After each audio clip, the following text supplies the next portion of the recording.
Hello, everybody. Welcome to Just for Women Africa, and my name is Ololeka. I'm also the founder of Just for Women Africa, and today we're going to have an interview all the way in Iran. Yes. I know we're within African context. I myself, when I started, I had no idea I'll be doing an interview with somebody all the way from Iran. Okay. We have lost Anahita. Anahita is from Iran, and she's based here in Ghana. She's married to a Ghanaian, and she's also a YouTuber just like me. And she'll be talking to us about her story, how she got into Ghana, what she thinks about Ghana, her plans for the future, and all. So stick around, and we'll be right back.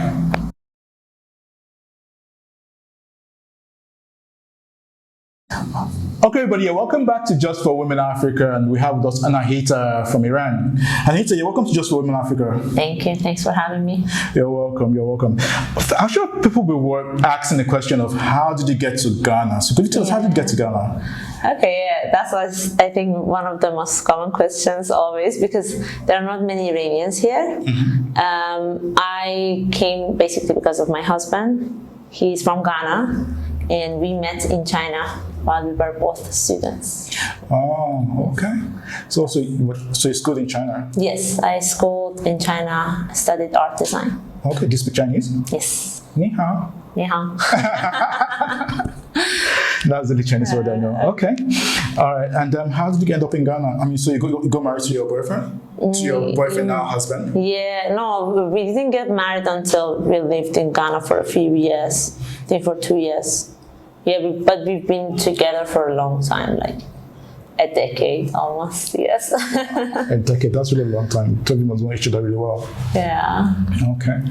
All right, so you moved to Ghana when, 2018? 2019. 2019. A month before COVID. A month before COVID? Yeah. Oh, wow, so you were in lockdown? Yes. Yes. Like my Ghana journey started with lockdown. How did that go? I think it was better than if I was in China. I would just say the COVID restrictions were less than other countries. We were pretty living normal lives. I didn't see many people dying, at least the people I knew.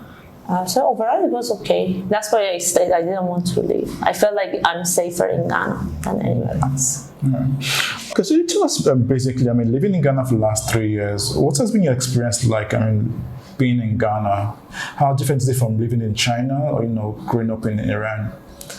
I would say it's good and bad. Like, is there good parts or bad parts? Okay, let's start with the good part. What's good about it? Okay, good parts, I feel like it's very peaceful. It's quiet. You constantly feel like you're on a vacation because, like, people are not in rush. People are not very aggressive, like you barely see fights. What else would I say? Yeah, the weather, I would say I really like hot weather, so I'm okay with that. What other good things? And I feel like that I don't know how to put it, but like in other countries, you constantly feel like you're left behind, like everything is going too fast. In Ghana, you feel like, let's live in the moment now, let's relax. So I like those things about Ghana. Okay, you did mention the fact that in Ghana, people are slow, laid back, they take their time. Is it a good thing or is it a bad thing?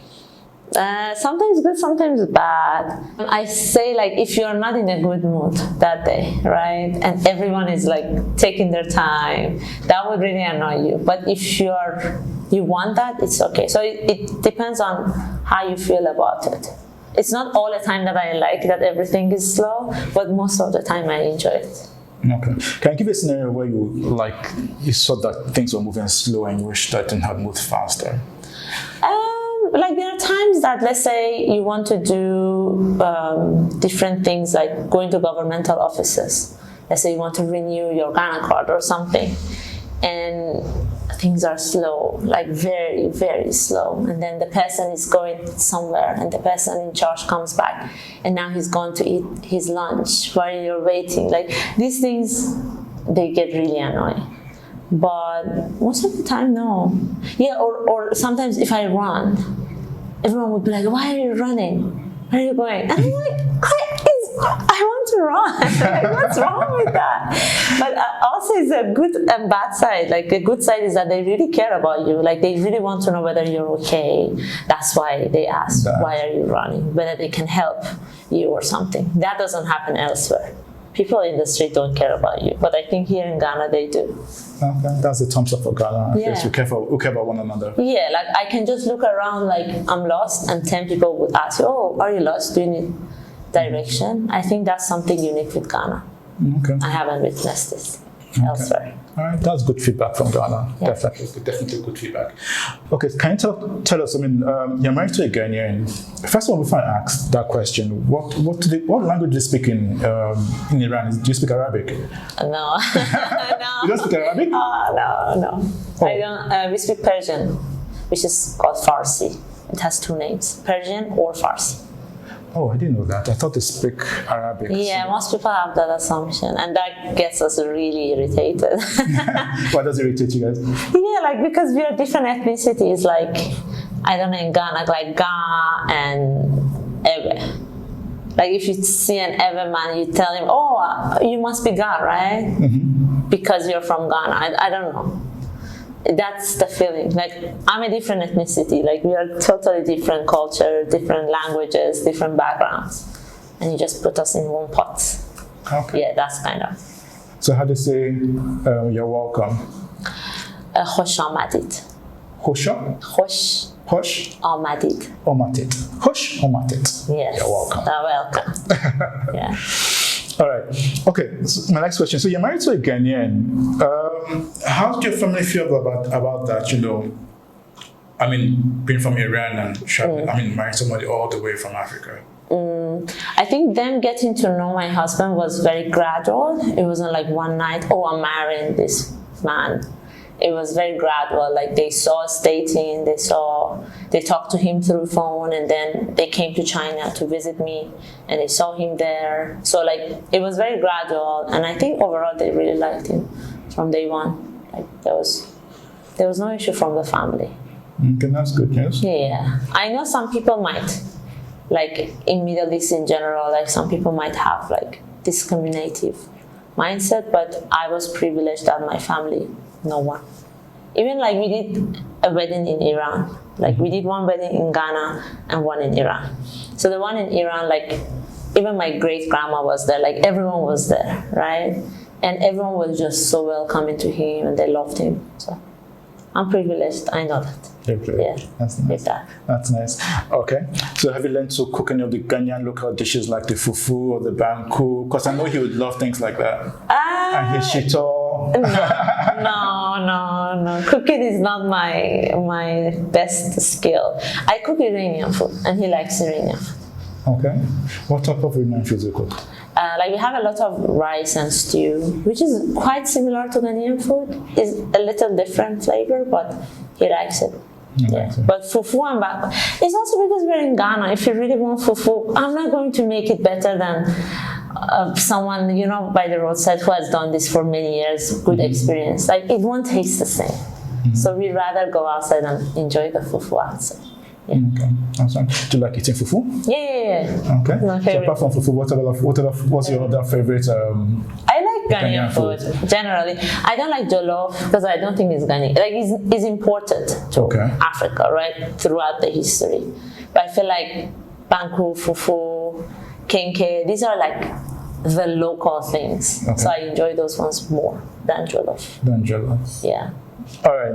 Let's talk about your YouTube channel. You started your YouTube channel like a year or two ago. Yes. Yeah. End of 2020. Yeah. Why did you decide to start a YouTube channel? COVID. I think I was home for too long and I was bored. And I also always wanted to do documentaries. That was like my long-term plan.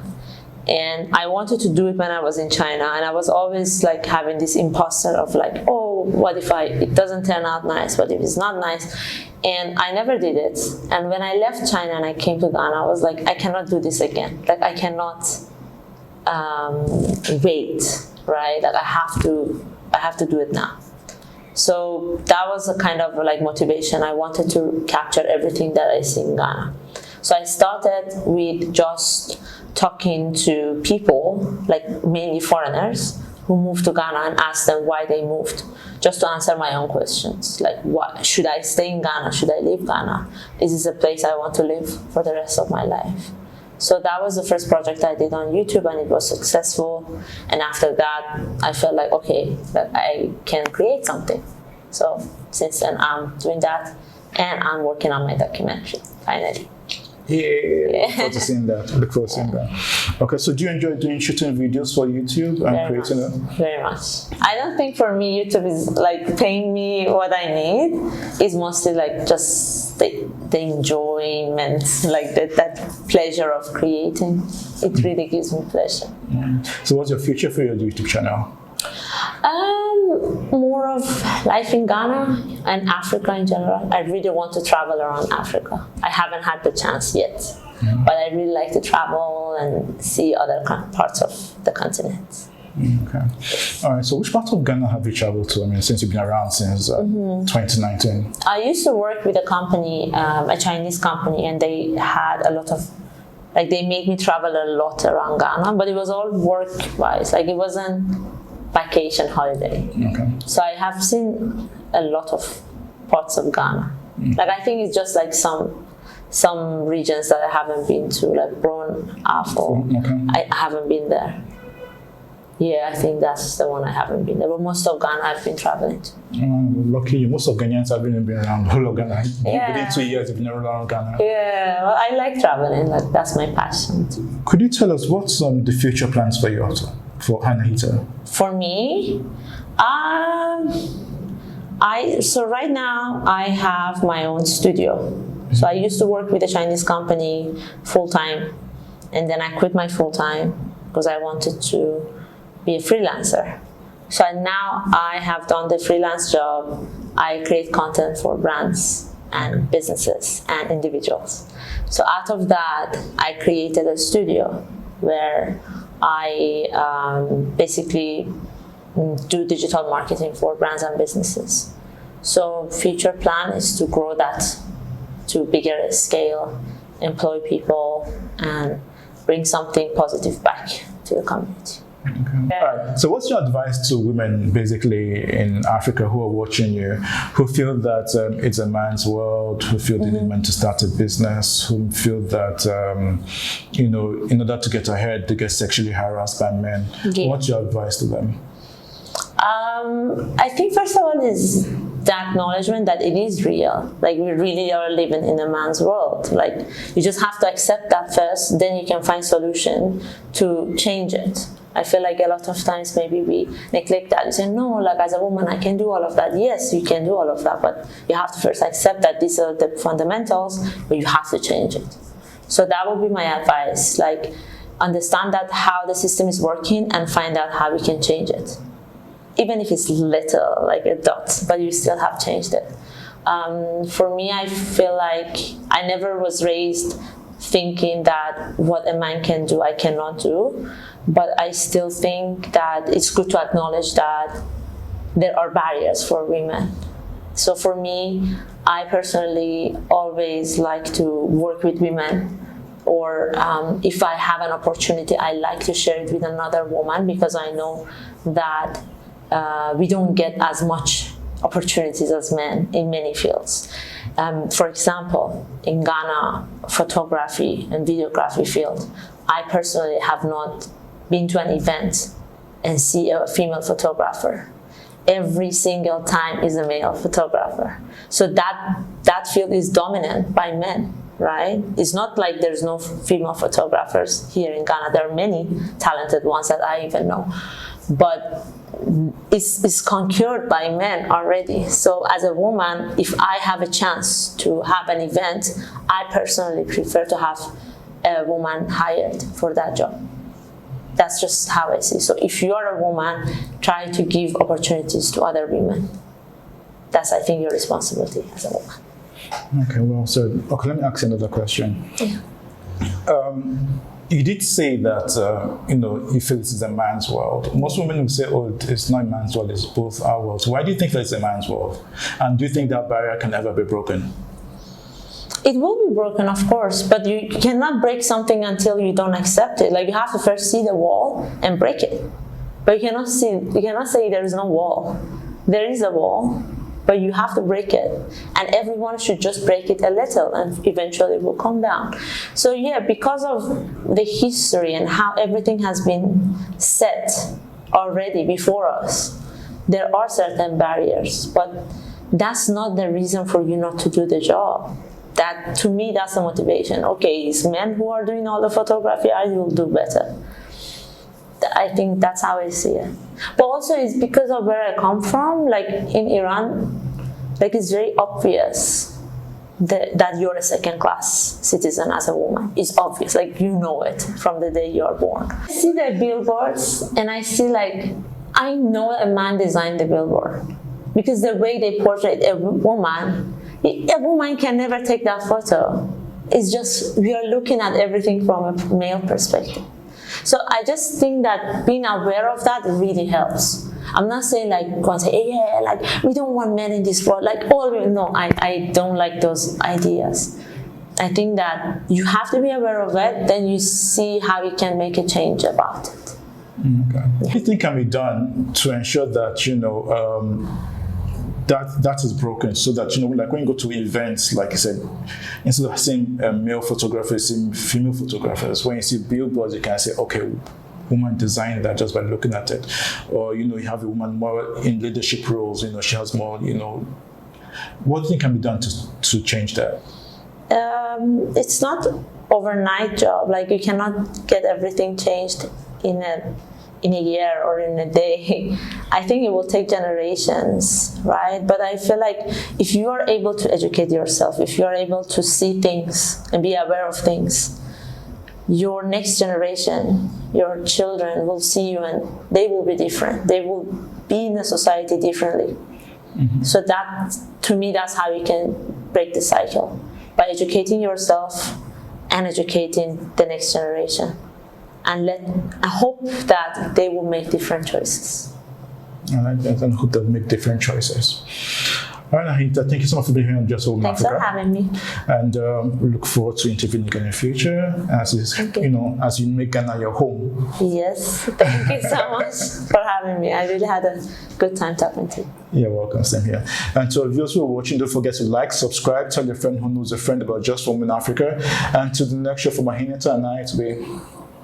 Bye. Bye.